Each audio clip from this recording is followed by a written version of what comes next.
Hello and welcome everyone to our live event, Achieve the Impossible Report, How to Customize Jira Reports with Simple Coding. I'm really excited. Today with me we have Rustem, Andreas and Andre from Actonic. How are you guys? How are you doing? Doing good, thank you. I'm still very impressed, or let's say, I think we have a very cool title for the event today, The Impossible Report. It sounds so cool. Let's see if we can achieve that and how it looks like. So where are you guys located actually? Where do you sit? So the Actonic office is actually in Stuttgart, southern Germany. But I'm just working most of the time from my home office that is more in the area of Karlsruhe, so a little bit more to the north. Cool. Rustem, where are you? Well, I mostly work remotely. I'm located in Serbia, in the southern Serbia, in the city of Niš, a place with a very beautiful mountains, rivers, forests, and very nice weather. I prefer it more than it is in Germany. I'm sorry, guys. It's always teasing me. Yeah. So I'm from Stuttgart in our headquarters. Okay, cool. So I think we have already some people in here. So let's start with a small introduction, some slides before we actually dive into HTML, CSS, and JavaScript. I heard Rustem is a really big fan of JavaScript. So let's see how we will do today. So, my name is Jan Szepański. I'm one of the co-founders here at Unicus. I'm the CMO, and I'm also working in consulting projects here and there. I have overall 13 years of experience with the Atlassian products. 5 years working in the professional service area, which is mainly my Unicus time.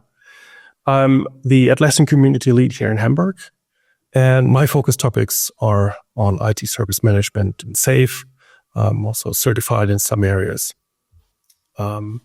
Unicus was founded in 2019, 100% remote company, although we already have some offices in Hamburg, Düsseldorf, and Kulmbach.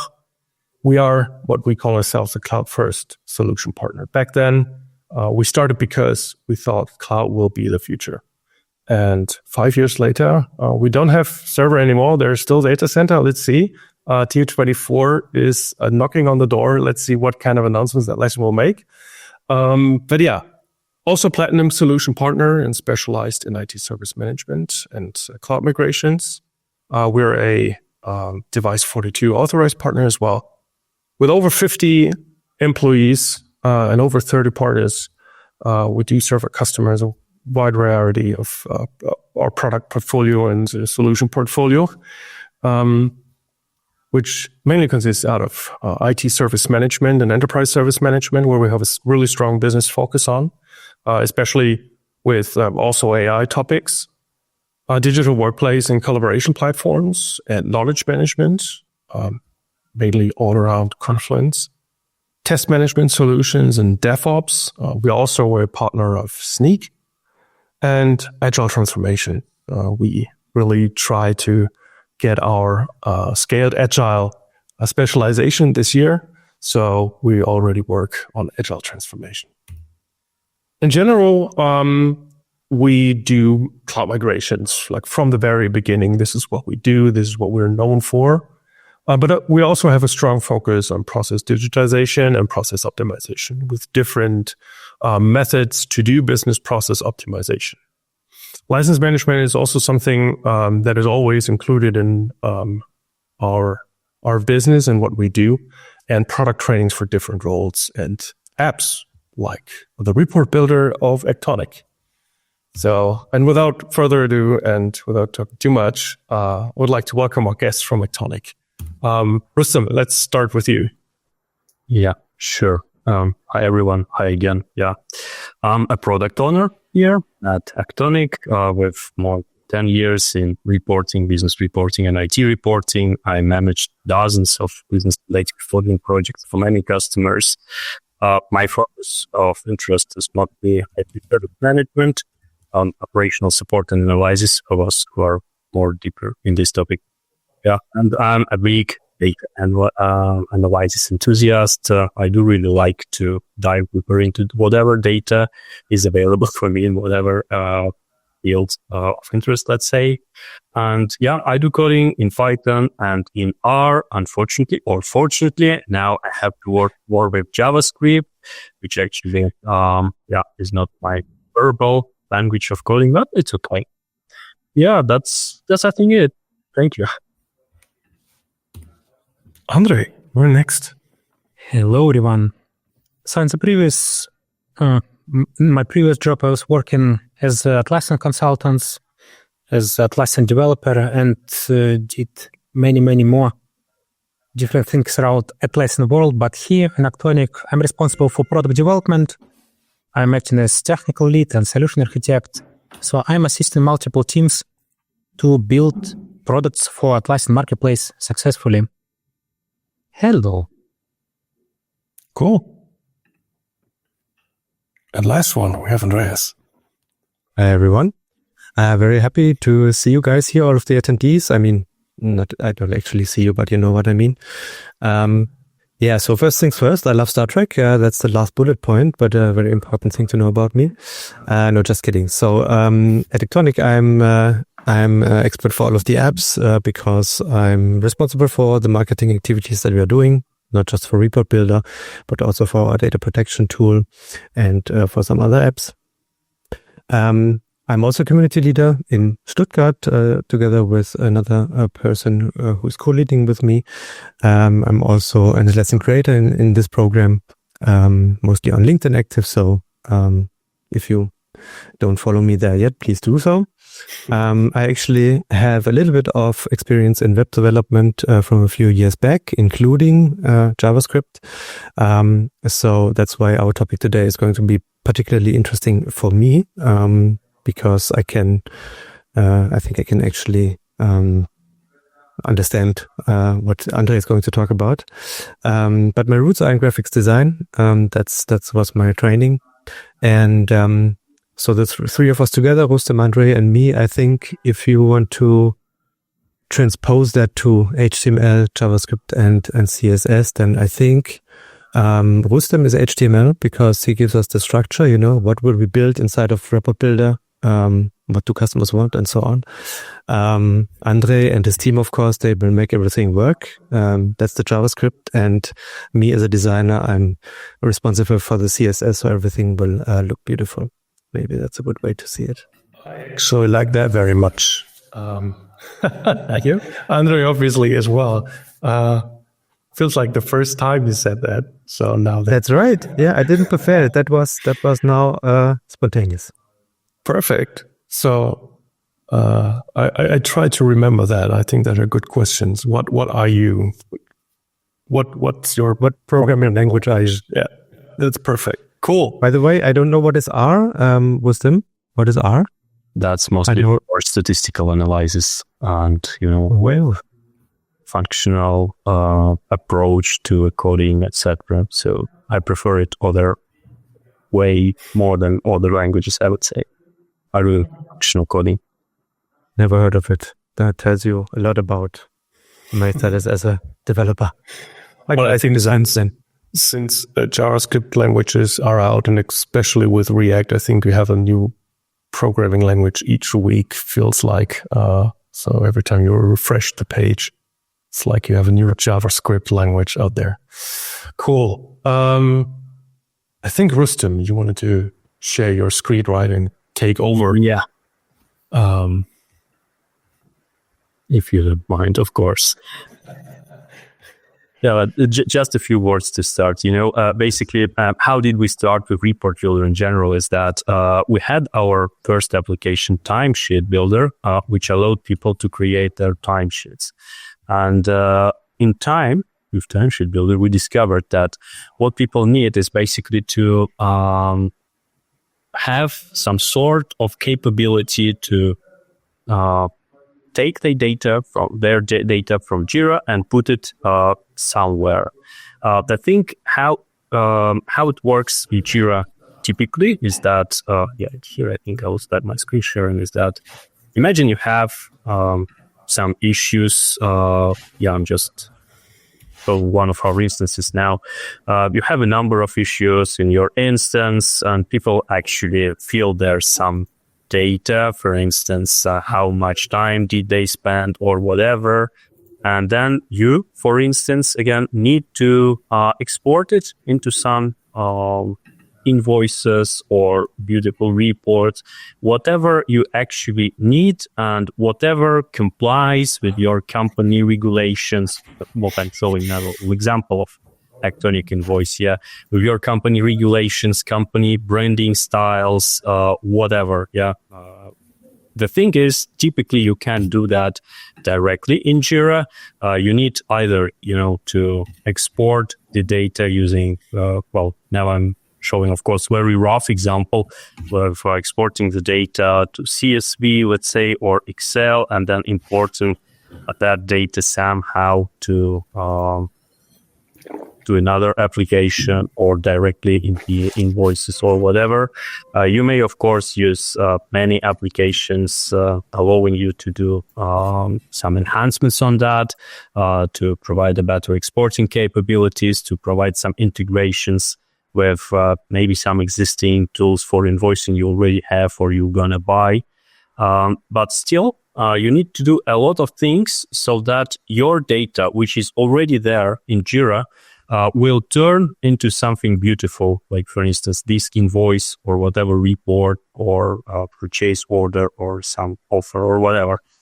And we call that, we call that last mile problem. So it is how to turn the data, which is thoroughly fulfilled by your employees, by your team, by yourself in Jira, how to turn it into something beautiful you could use right away, without any necessity to do, data transformation with third-party tools, with a lot of integrations, with necessity to do manual copy pasting, etc., etc., etc. So, basically, to resolve that problem, we introduced the thing called scripted report, and a little bit later, my colleagues will tell you about that. And that feature, it is very welcomed by our customers when we actually enabled them a capability, to get their invoices, to get their reports with very complex structure right away from Jira. The few examples I just wanted to show, you could actually find them on our portal page. So an examples of custom reports you could create with our scripting right away in Jira itself without the necessity to do additional data extracting. So like costs and profits or profits and losses reports, some forecast materials. That's the example of the report we created for totally non-IT company who are actually gathering information about their material spenders in Jira.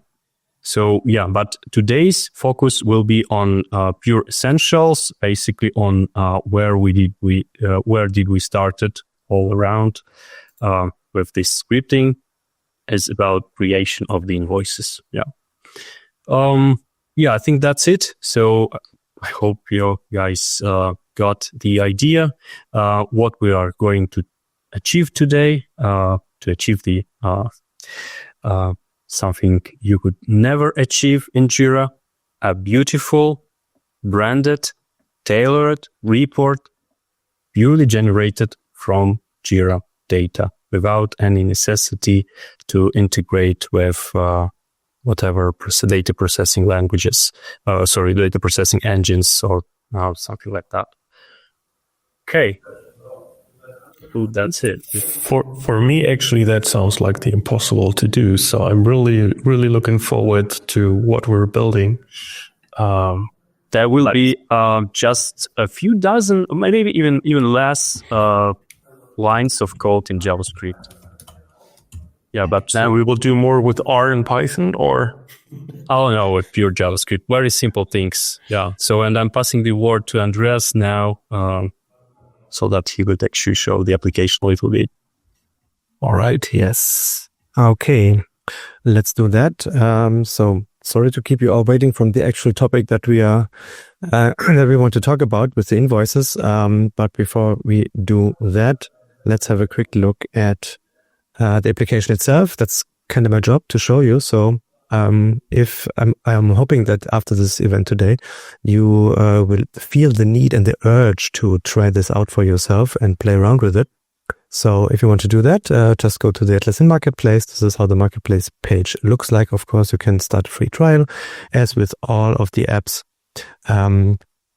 Just have a look. If you have it installed in your instance, in your Jira project, you will find it under the apps tab on the top right here.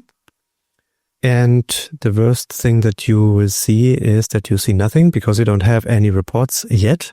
But that's not too bad because we can just go ahead and create a report and we will be led to our gallery. So we have a few reports already, let's say, pre-configured for you just to use. They are ready to use. You can click on them and start working with them. We have a few that are focusing on ITSM, so that's interesting for you, Jan.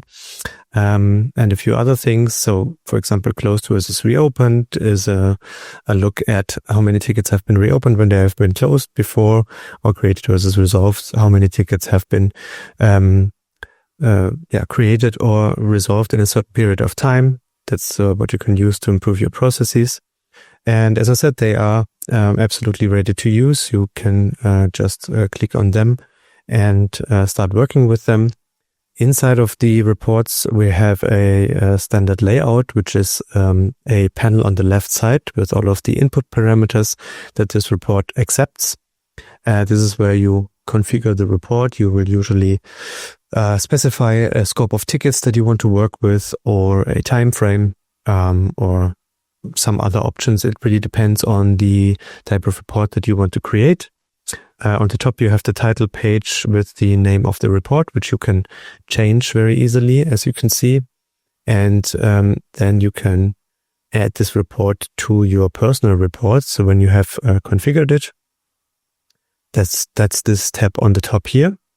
And of course, you can have a whole list of reports here for yourself. We also have another thing that is called scripted reports, and that is what Andre is going to talk about next. And the interesting thing about the gallery and the scripted reports is that it's basically one and the same thing. So the reports that we have, you can actually go ahead and click on this edit button here, and you will see some more elements on the screen. So this is where all of the input parameters are set up, which will later show up here on the left side. And we also have a template tab, which is basically the HTML code and the CSS code. As you can see here, we have some CSS styling, and then here we have the HTML. And we also have the script tab, which of course houses all of the JavaScript code, which makes the whole thing functional. So we have all of the calculations or data processing, whatever we need right here. There's also a very handy split editor if you want to have both things going on at the same time. And that means that you can basically change everything about these reports that we have in the gallery. You can adjust them to your needs, to your liking, and I think we will also talk about that a little bit later. Starting from, changing a color of some graph or some diagram or something like that, until, completely rewriting the logic behind the data processing. So, that's what you can do, but you can also, of course, start from scratch and create your very own scripted report. And that is available also in this menu on the top right. new scripted report. And that is basically what we are doing today. And with that, I will hand it over to Andre to start coding. So as Andreas mentioned, your journey will start from Marketplace, where you will install the app, our Wrapper Builder app. And when you will see it first time, you will get this nice page which explains what you can do with the app, from which modules it consists of, where to get more details, information about the app, and where to get help and support. But after reading all this useful information, you probably would like to start creating your first app. As Andreas already mentioned, you can start from the gallery, from ready-to-go reports, which require no coding. You can just start using them. Or we are today to talk about custom invoices, which created from the scratch. You can start creating your own new scripted report. The page for creating scripted report looks pretty simple, just a few tabs, and currently it's empty because we don't have any template or code yet. But we will fix it. We will implement our report and it will look beautiful, I hope. Give me a second. I just want to remind you what we're going to achieve. This nice template is the most typical invoice template I've ever seen. It consists of logo of the company, some information which could be static, like address, company name, email, phone number, whatever, and some dynamic data, like invoice number, current date, and the list of tasks with quantity, unit price, and total sum of all the tasks. And we're going to repeat absolutely the same template and maybe even beautify it a little bit. How to do it? First of all, what is scripted reports? Scripted reports is just a combination of HTML, CSS, JavaScript, and our framework, which we called scripted reports, SR. It allows you to communicate with Jira, extract data, somehow calculate it, and show it to end users. So you as creators are able to create your own reports. It could be whatever, integration with third-party system, embedding of some visualization into Jira, calculation based on Jira data, or as our current case, a template, invoice template. First of all, how it works in general. You have two tabs or two tabs together, where template is a typical HTML and CSS, and script is just a JavaScript, plain old JavaScript with ability to use our framework, our scripted reports framework. Every time when you would like to show some data in the report, you need to prepare it inside script and send it to template. And then you will be able to preview it, to see it here. So you can see currently that we have not very useful report. We just show static HTML. Of course, the real world example or our invoice will require some data to be prepared. We can prepare data by just creating a variable. Let's call it data mapping. And we put here some variables like title, just for example. And some description. So after creation of these variables, we can send them to our invoice. To do it, we just need to put this mapping object inside sr.render method. This method should be always your very last one.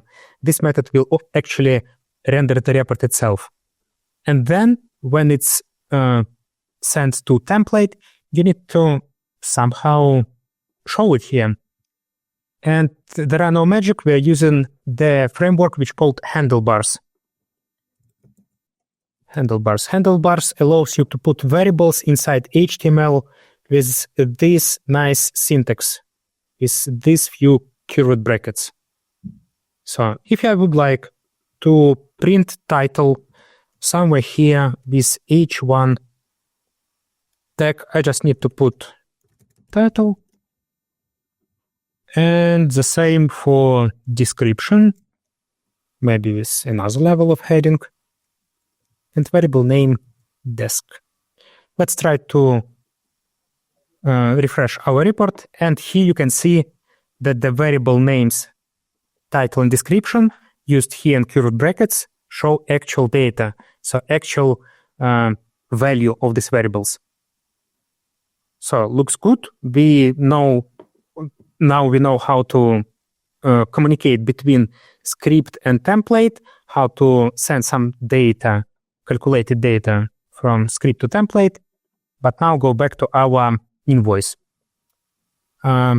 It's not particularly about invoice. It's about any kind of report. You always need to go through 3 typical steps: get data, calculate data, and somehow show data. Maybe display, better word here. So now we need to find out how we can get data from Jira. Calculate it means to transform Jira issues to something that we need inside invoice. And then we need to display it. So make a beautiful template with invoice, which will use data from Jira issues. Very first example, which I wanted to show you, is about case when we have one ticket and we would like to get all the invoices for one ticket and create one invoice. So very simple case, one ticket, one invoice. First of all, how to get data? Actually, you can just do a REST call, but it's not quite useful. We've already prepared a lot of useful examples, which you can find here in documentation, which explains how you, as a creator of the reports, are able to communicate with Jira, create input parameters, other configurable options, and so on and so forth. So we would like to get data from issue. From which issue? Of course, we can do something like this: issue key equals something like this. But just imagine, every time when you would like to change the report, you need to go inside sources and change this hard-coded value. Of course, it's not useful at all. Every time when you think about something that should be configurable from user to user, from calculation to calculation, it's the best approach is to put it to input parameters. And to do it, you just need to have a look at our code snippets, input parameters, and it explains that you can use different type of input parameters and get its values inside script. Okay, where to do it? You need to go to here in General tab and choose type of the field which you would like to add as input parameter. As we discussed, we would like to solve the case where we have one issue and create one invoice based on the content of the issue. So we need issue picker. And we have here 2 fields, name and title. Name is something that we will use internally in our script, and title, that's something that users will see and will be able to fill. Issue, let's call it like this. This field could be a single issue picker or multiple issue picker. For our case, one issue, one invoice, it's absolutely fine if it will be a single issue picker. So when the field created, it appears here in the left panel as issue. And we can actually choose our issues here. Okay. But the question how to get now this parameter, how we can get this value, this selected issue, to use it. As I showed you previously, here in the documentation, you have these building blocks for everyday need, which you can just copy paste and insert inside your script. So our very first step, we need to get this issue from issue input parameter. Selected issue. Okay, how we can check that it works fine? you have multiple ways. You can send the variable inside template, or if you're a front-end developer and knows about JavaScript a bit, you've heard about something which called console log. It's a method which allows you to print any variables and its values inside console log. This is a place inside your browser, actually here. When we render our report, we will see this variable name and its value. And if you can see, this value exactly what we've chosen in our issue picker. So, end user will be able to choose the issue which will be our source for invoices, for invoice worklogs. And we know how to get this value. Just one row. Get value by field name. And we need to use the field name which we set here in the name. Okay, it's created. Now, how we can get all the fields of this issue? Again, let's go to our snippets. We have example of getting issues. We can get issues by Jekyll, Jira query language. We have a few examples with particular fields, with all the fields. For our purposes, it would be absolutely fine if you get all the fields from the issue. And how it works. We have again one row only which get all the issues by Jekyll. But we need just one issue. So that's why we can change this Jira query language to something like key equal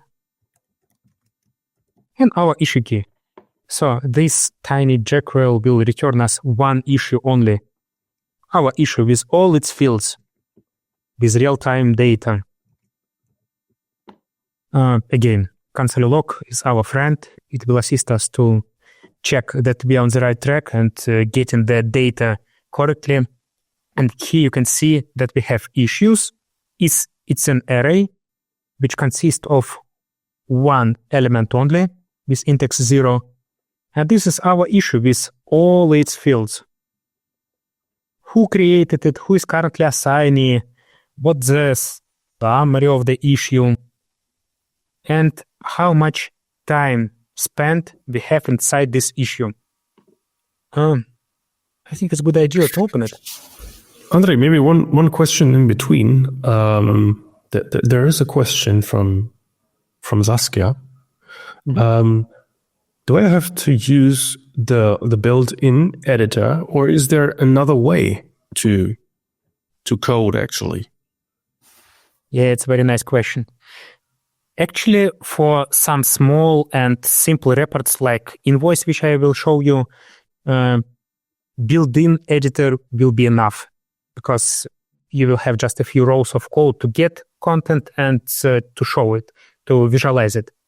But if you have something complicated, something really complex, which consists of hundreds of rows, this web editor could be not enough.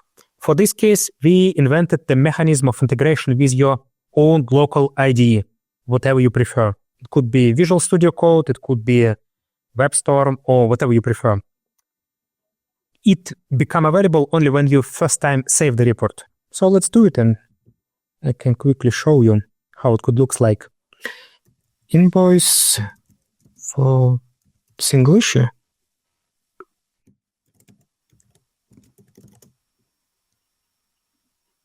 Something like this. That's how currently our invoice looks like. It's good, but not enough. What I wanted to show you, that after saving your report to your list of your own reports, this tab become available, external editor. And here you have a few possibilities. One of them is to use JS Fiddle. It's one of pretty popular online editing tool to work with JavaScript, HTML in your browser. But if you're a fan of local IDE, here the way how you can use it. Everything you need to know and to do is to clone our repository and insert this link for your report. and continue develop locally. And again, whatever you prefer, Visual Studio Code or any other IDE, it supports all of them because it's just a normal standard Node.js repository, nothing more. Okay, thank you. There was another question. Can you explain what exactly you mean by real-time data or live data? Mm-hmm. Yeah, it's an important topic because as Rostam already mentioned, when you work with Jira issues, when you open it, you see the actual data, the valid data, up-to-date fields. But if you would like to work with data and somehow aggregate it, the most typical way when you export it. So when you go to filters, all issues, export issue somewhere, like CSV on XLS, and keep on working in external editor. But when you're doing it, you start working with out-of-date values, with out-of-date tickets. Because directly after export, there are no connection between your exported file and real data which keep on modifying inside Jira. And the big advantage of report builder is that's the app using the actual values. So it means that every time when you open your report, you will see the actual data and the data has just received.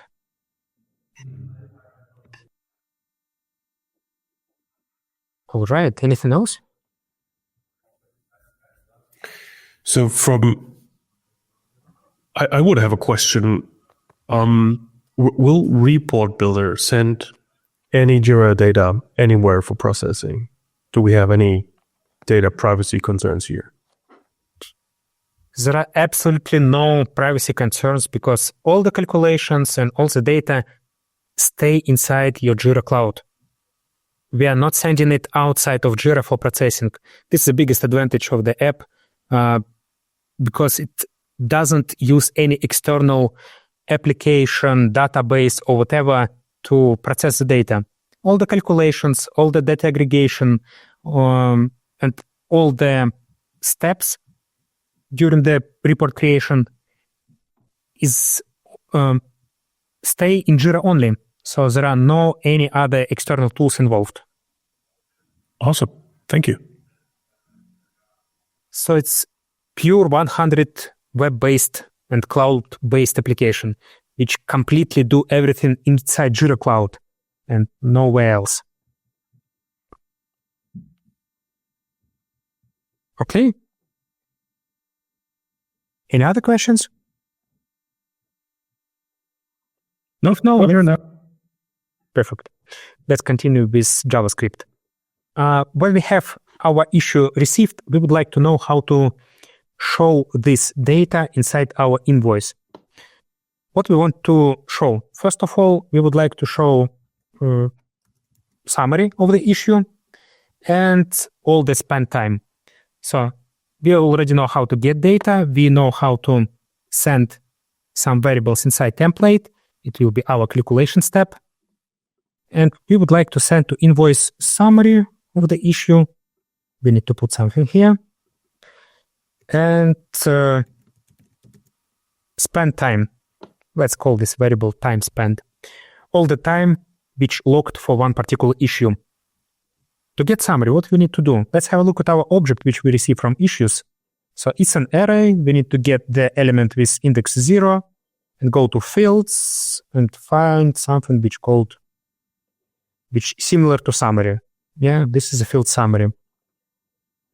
So to get this variable and to put it to template, we will take issues, fields, summary. All right, and for time spent, we need to find the field which contains all the logged time inside Jira. And I already know this field with the name time spent. Again, we need to repeat the same, go to issues, fields, time spent. Now we can put our variables inside the template like this, for example. Summary and time spent.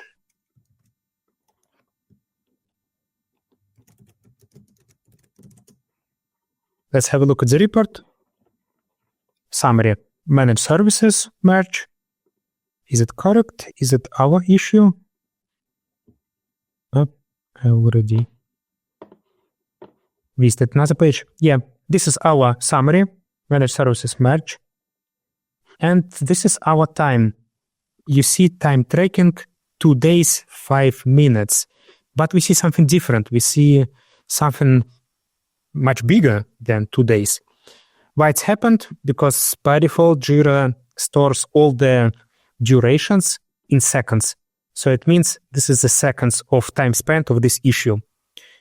So to convert seconds to hours, we can easily divide it to 3,600. Let's have a look. 16 hours and something after it. So 2 days means 8 hours per day, 8 hours plus 8 hours plus 5 minutes. This is what we can see here. But this part looks not good. And in this case, we can just easily use JavaScript to round it. One of the way to do it, the easiest one probably, is to use float data type to convert our variable to float and then to round it to 2 chars after decimal. Let's have a look. Yeah, I think it looks much better. So we extracted data from selected issue and we calculated some data based on the issue fields, like extracted summary, time spent, converted it to hours, and everything is here. So now the question, okay, great, we have our very simple draft for invoice. But just a reminder, we need to achieve something like this. So how to do it? If you like HTML and CSS, and especially CSS, like Andreas, you can keep on working here inside the template and build everything here and put all the styles directly here. Let's say this is our element, this ID invoice. And inside this invoice, we will put all our content. And inside style, we can beautify it with some CSS magic, like color, for example, blue. Maybe while you write the CSS part, that was always a hard pain for me. I used to be a developer as well. Not used to be. I tried it, let's say. Is there a support for common CSS preprocessors like CSSC, for example, or any other thing? Nice question. We decided to simplify the process as much as possible. That's why there are no preprocessors available. You can use just a plain HTML, CSS, JavaScript, which is the most common. So it means it will be it will work absolutely the same everywhere. It will not require any build process, and it could support any browser. So build once and all the users in your company will be able to reuse it. No preprocessor support at the moment, and we think is as simple as possible. Keep it simple. So we are trying to keep it simple. So I've added the color to make it beautiful. Sorry, Andreas. And what we can do next, we can add the font. I don't know what's the best font for invoices. Maybe Comic Sans. Thank you. Sorry again. Yeah. No, it's a bad joke, of course. We are not going to build the whole invoice like this. It's too much time. It's very time consuming. The best approach, which I could offer you, is to use any WYSIWYG editor. What you see that you get editor, where you can work in line with content without getting deep inside HTML and CSS. It's not advertisement, so you can find any your preferable WYSIWYG. I found this one, which allows you to build any template, just easily adding it with colors, fonts, styles, insert images, and so on and so forth. And the biggest advantage that you then can go here in HTML mode and copy it. It's exactly what we need for our case. We can now put it here in template and have a look at our beautiful invoice. Looks beautiful, but of course it uses some static data, not the real one, because it's not connected to our variables yet. To connect it to our variables, we need to put it inside the template. What we already have. We have summary somewhere here, and we have quantity, so amount of hours which log to this particular issue. And I've already explained that the easiest way to put variables inside template is to use handlebars. This nice syntax of putting variables by its name with just a few curved brackets. To do it, we need to put just a name here. Yeah, remove all the unnecessary information.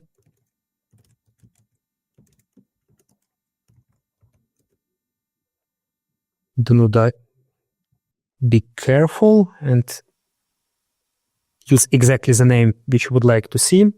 And then go to, again, HTML mode, copy it, paste it here, and let's have a look. This is exactly our quantity and our summary of the issue. If I choose another issue, I'm not sure where I have work logs, maybe here. Yeah, you see, the quantity has been changed and description has been changed because now it's using the content of another issue. So let's go back to this one. It contains more data, which we can show and use for our example. Okay, so this quantity and description uses the real data from the issue, but all the rest part of the invoice still static and hard-coded. We also need to change it. Let's define what we would like to make configurable. Date.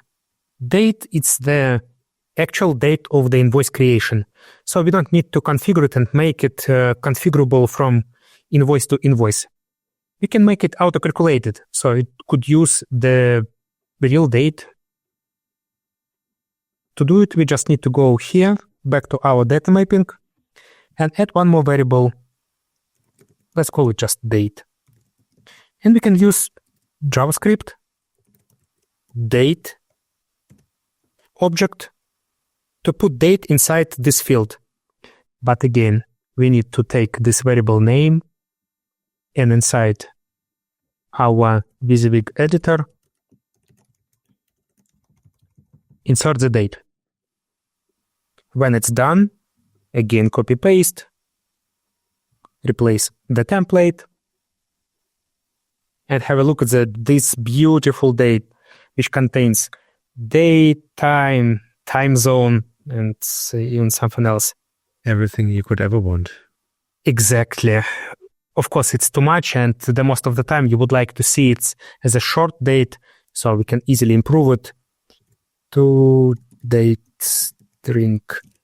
It's a standard JavaScript method which allows you to extract only a short part of the date from the object. Like here, Tuesday, 16 April. Beautiful. Invoice. Invoice. And again, it's live data, right? So tomorrow, the same report is going to say April 17th. Exactly. Correct? Yes, of course. Because it's auto-generated every time when you open it. It gets the real data, live data, and it calculates all the values every time from beginning. So it means the date will be a valid one. Every day the new one. But invoice number is something different. The most likely your users would like to configure it manually and set invoice number manually. So to do it, we need to add one more input parameter to our left panel.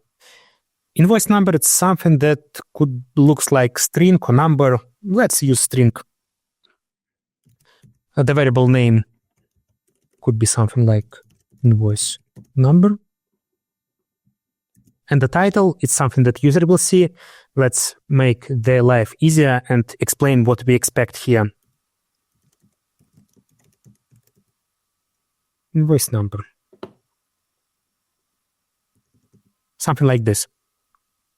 But it's not everything. Now we need to get this input parameter by its name invoice number, invoice num. Let's delete all this console log. We don't need them anymore. We've checked the data. It looks good. And then we can send this invoice number to our template. And as you already know, everything we need is just to put the variable name in the right place. Here. Template, updated. Let's have a look. 11. And every time when we change our invoice and recalculate the report, it will use the actual value of this field. Of course, the right invoice number is 42. Let's put it back. The answer to our questions. Which one? Right? The 42? Isn't that the answer to our questions from Exactly. Hitchhiker's Guide? Okay, but what I wanted to highlight here is the absolute flexibility that you have with the system, because as a company you might have a system where invoice numbers are a combination of maybe some aspects of the current date and then some number that is, manual. So you could also script something that displays for example, the year, like 2024, then the month 04, and then a dash or something like that, and only then it will display the number that is coming from this input field. So whatever your requirements are, you can easily implement it. And Yes.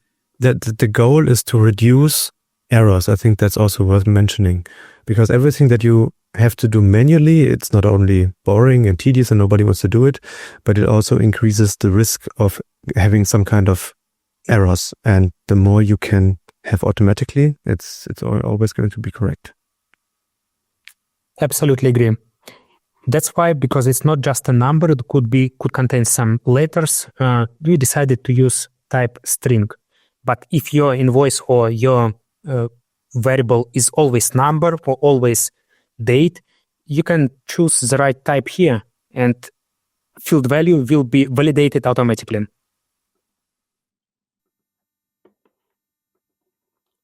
All right. Get back to our invoice. What is missed? Unit price and calculation of the total. Unit price is our hourly rate. And again, we should ask ourselves, is it the static data which should be hard-coded inside the report, or it's something that could be changed over the time? I hope hourly rate is something that could change over the time, because we becoming better and better as service provider or whatever. And this parameter could be configured also. Let's go to general, and here choose number, because hourly rate could not be a string or something else. Let's call this variable just rate, and for users, put the name hourly rate to make it more clear what we expect to put inside input parameters. And now we can decide, is it the right place to put this variable or not? You can easily just drag and drop it and configure the order of input parameters. The good idea here, you always should put the most often changeable fields in the top of the list. So what will be changed the most of the time? Definitely will be issue, then most likely invoice number, because it will be different every time, and hourly rate in the very bottom, because I suppose it will not be changed too often.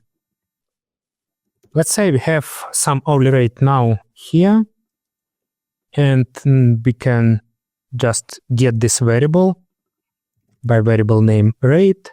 Let's put variable name rate here. And again, send it to a template. So rate will be printed here.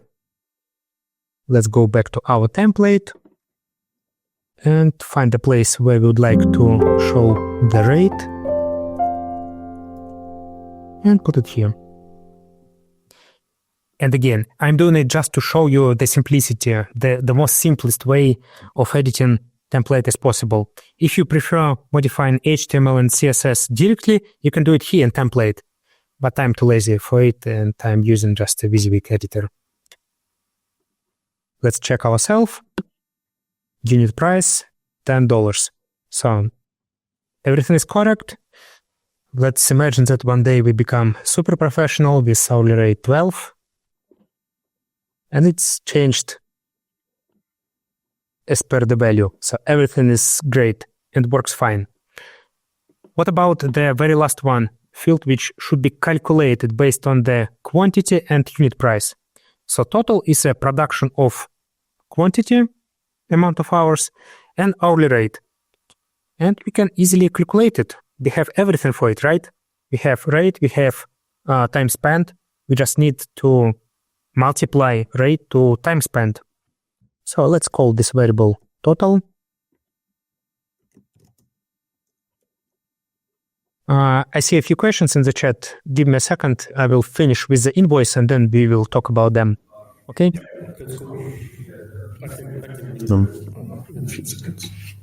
Just a bit. So what is total? Total is the production of time spent in hours multiplied to hourly rate. And again, we would like to round it to 2 chars after comma. Now we need to put this variable inside our template in the right place. Right place should be somewhere here.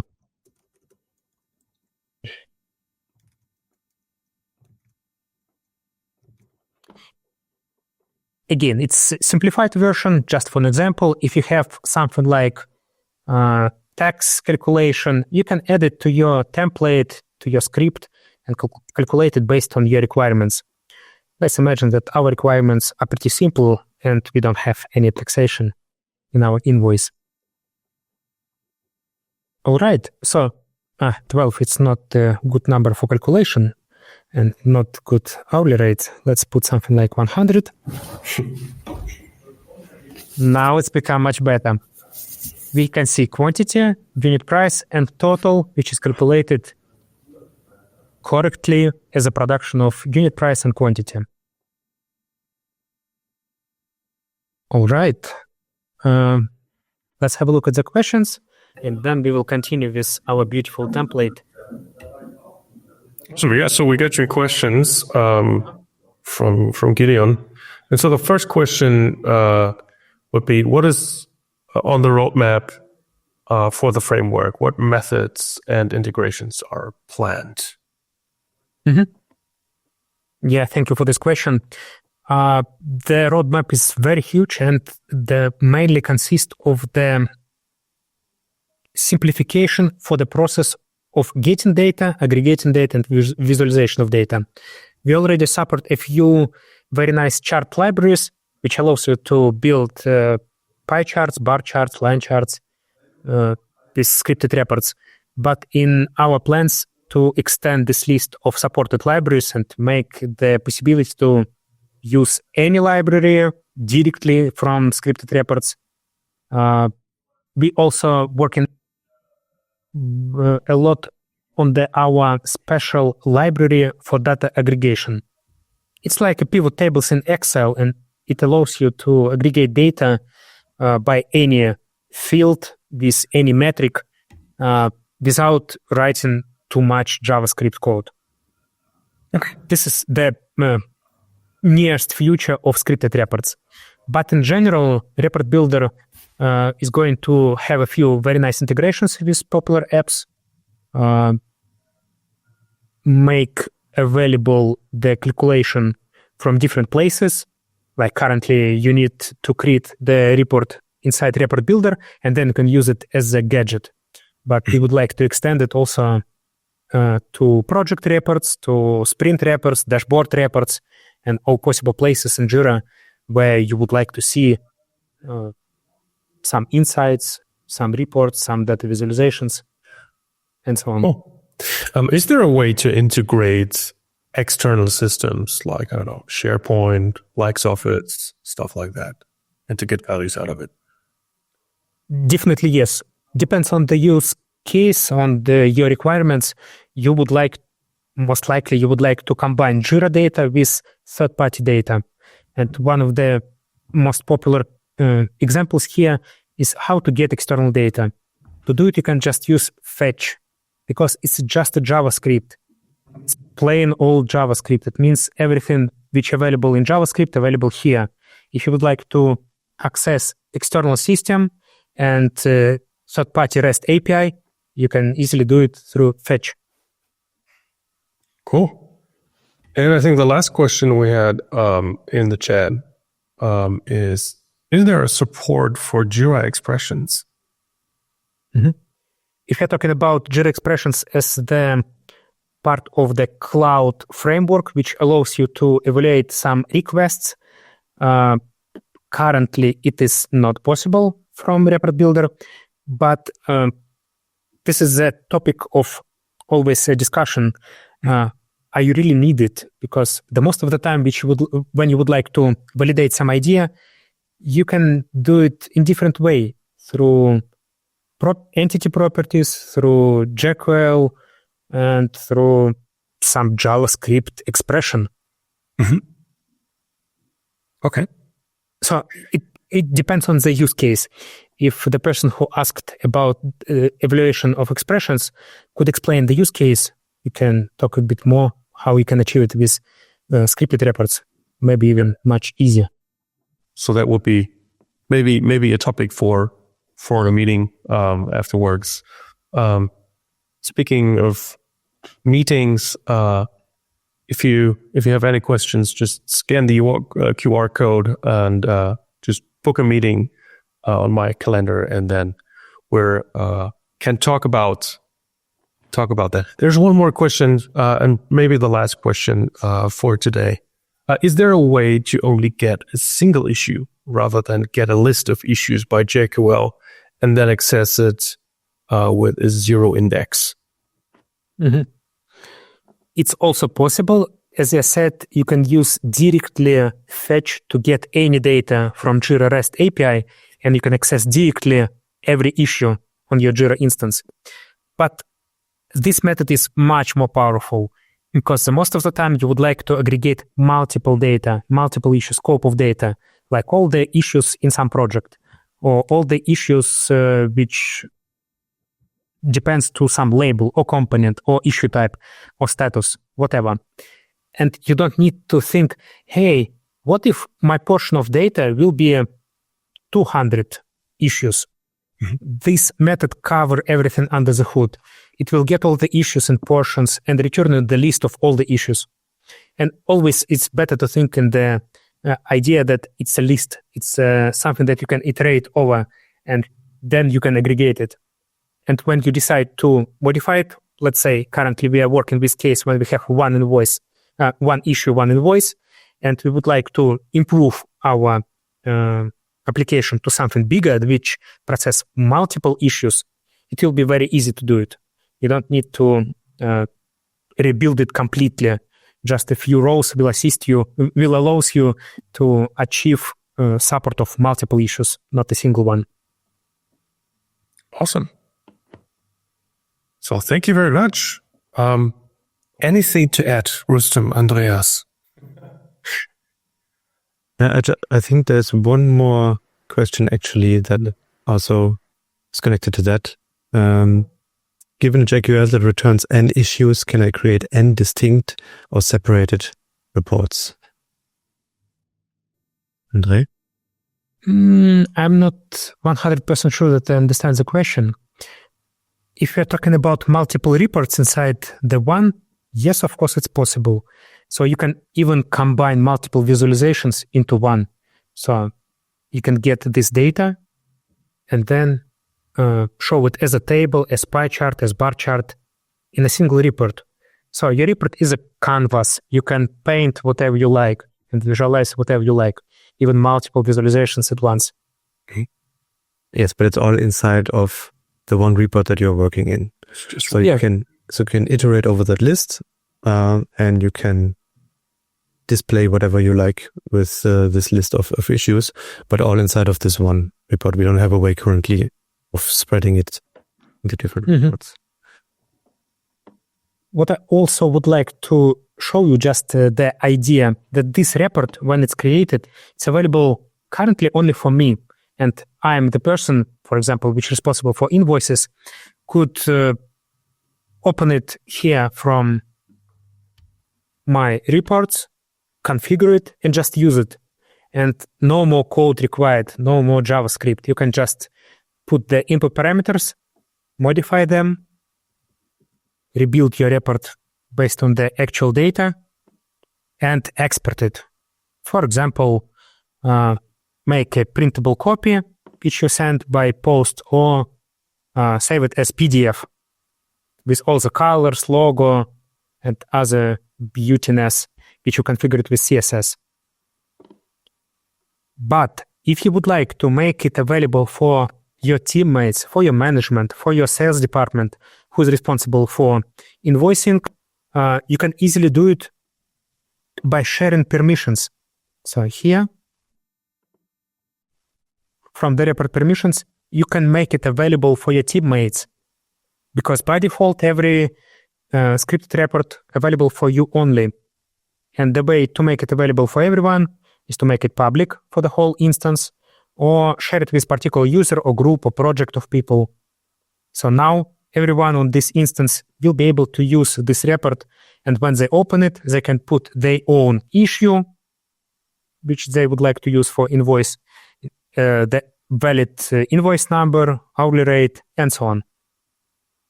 So you make it once, but the whole team could reuse it with their own scope of the content, their own invoices, hourly rate, and any other input parameters, configurable parameters, which you prepare for them.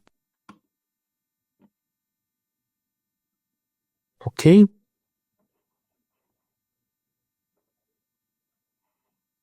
Any other questions? No further questions. There's one thing obviously to mention is that when you scan that QR code, you will be redirected to the Atlassian Marketplace, and you can try out the report builder. We also shared some information via the chat. Again, if you have any questions, you can contact me or Andreas via the QR code or via the Marketplace. And you will find all the documentations also linked in the Marketplace. Just scroll down to the documentation section, and you can find all the example code and step-by-step guides of how you can build the report builder. Okay. I see one more question in the chat. If you have time. Yeah, I have time. Perfect. This question about, okay, what if we would like to make this invoice number auto-incremented and do not allow users to put it here manually? Definitely you can use any kind of entity properties to store this value. And the project entity property is a perfect place for this, in my opinion. Of course, you can do it. Or you can use user entity property. Depends on the use case. So if you have only one person who is responsible for invoices, so perfect place to make it auto-incremented based on the user. So every time when user will generate new invoice, we can save current number of invoice to his entity property. Next time when he will open it, put exact number, the actual number, +1.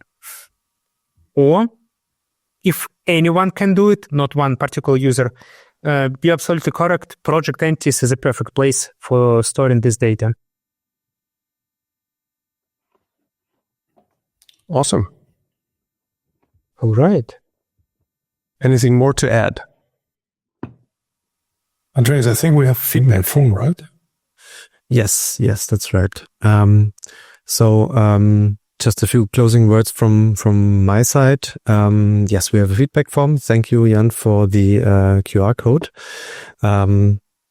Everyone watching, if you would be so kind to have a look at that, that would be great. Of course, we want to hear from you, and we want to know if this is interesting for you, and so on and so forth. You can also leave your email address there if you would like us to contact you to discuss this topic further.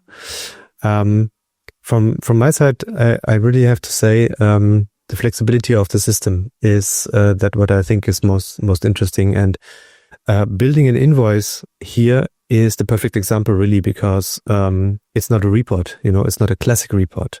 And that really shows that everything is basically possible. So if you have a little bit of creativity and, some special demands, you can really go to town with that, basically. It's a little bit of effort, of course, to build it, right? As you have seen it now, it doesn't take too long, but it involves some work. But the great thing is you build it once and you use it forever, and it does exactly what you want it to do. So, yes, Jan? Yeah, I just thought about my last 13 years of how many requests I got as a Jira administrator to build, I don't know, a PowerPoint or a PDF file with some company data and stuff like that. And to find that online is like really hard. And to do that within the tool you work, where you have all the data and you don't have to export anything, I think that is really, really awesome. Yes, exactly. And of course, if you export the whole thing into PDF, then you again have to disconnect, it becomes static the moment you export it.